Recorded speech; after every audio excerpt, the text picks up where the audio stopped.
মেয়ের জন্য পাত্র ঠিক করেছিলেন মা, কিন্তু শেষমেশ সেই হবু জামাইয়ের হাত ধরে ঘর ছাড়লেন 3 সন্তানের জননী। সিনেমার গল্পকেও হার মানানো এই অবিশ্বাস্য ঘটনা এখন টক অব দ্য টাউন। যে যুবককে নিজের মেয়ের জামাই করার কথা ছিল, তার সাথে পরকীয়ার টানে পালিয়ে গিয়ে সামাজিক ও পারিবারিক বন্ধনে সব মায়া ছিন্ন করেছেন 35 বছরের গৃহবধূ রিমি খাতুন। সবকিছুর শুরু হয় 1 বছর আগে একটি টিকটক পরিচয়ের মাধ্যমে। নিজেকে সেনা সদস্য পরিচয় দেওয়া 24 বছর বয়সী যুবক মামুনের প্রেমে মজে যায় রিমি। নিজের সাবালিকা মেয়ের সাথে মামুনের বিয়ে ঠিক করলেও মেয়ে তাতে তীব্র আপত্তি জানায়। অভিযোগ উঠেছে পরিবারের এই মানসিক চাপ সইতে না পেরে বড় মেয়ে পথ বেছে নিলেও মন গলেনি রিমির, বরং হবু জামাইয়ের সাথে প্রেম চালিয়ে যান তিনি।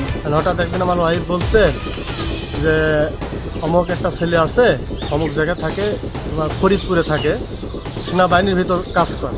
ওই আমার মেয়ে বিয়েতে রাজি হয় না। নেক্সটে আবার ওই মেয়েটা মারা গেল। মারা যাওয়ার পরে তখন ওই ছেলেটা আমাকে বাড়িতে আসে, আর উনি আসে আমাকে আব্বু বলে ডাকে, ওর আমার ওয়াইফকে মা বলে ডাকে। লাস্টে এসে উনি এমন একটা দুর্ঘটনা ঘটাইছে বলা যায় না। হবজামার সাথে সেই শাশুড়ি চলে গিয়েছে, মেয়েদের বেজার সাথে সে শাশুড়ি চলে যাচ্ছে তার সাথে। মেয়েটা মারা গেল তো মার দোষেই। মা যেখানে কথা কছে মেয়ে সেখানে কথা বলতে বলে, মা মেয়ে তো শিকার না, মেয়ে তো শিকার না, সেই জন্যই তো মেয়েটা মারা গেল।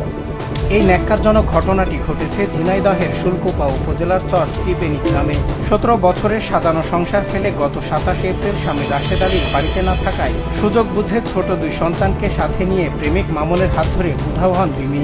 ঘটনাটি জানাজানি হওয়ার পর থেকে ত্রিবেণী সহ আশপাশের গ্রামগুলোতে বইছে সমালোচনার ঝড়। টিকটক করতে আমার বিটার সাথে মামুনের সম্পর্ক হয়। সম্পর্ক হওয়ার পরে আমরা টের পাওয়ার পরে ধরেন আমরা চাপিয়ে দিচ্ছি, চাপিয়ে দেওয়ার পরে ফোনটা আমরা হাতের থেকে নিয়ে নেওয়ার পরে কিছুদিন ছিল না ফোন হাতে থাকার পরে তখন আবার ফের সে ফোন কেনে নিজ ইচ্ছা করে ফোন কিনেছে। কেনার পরে যে মাঝখানে আবার সে এরকম চালাচ্ছে আমরা এটা বুঝতে পারছিলাম না।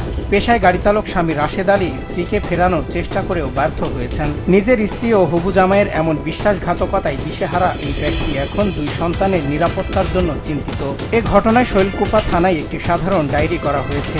ভুক্তভোগী পরিবারের একটাই দাবি, স্ত্রী যেখানে যাক অবুঝ 2 সন্তানকে যেন বাবার কাছে ফিরিয়ে দেওয়া হয়। এই ছেলে হাসে আসা যাওয়ার পর থেকে অনেকগুলো টর্চারিং হয়েছে। এই রাশেদ শাসনও করতে গিয়েছে, শাসন মানেনি। শিশুপাল লোক এই রাশেদের ছেলে মেয়ে সেটাও নিয়ে চলে গিয়েছে। যে অবস্থায় গেছে এটা খুব নিন্দনীয় কাজ ভাই। ছেলে একসময় বিদেশ থেকে অনেক টাকা পয়সা নিয়ে চলে গেছে।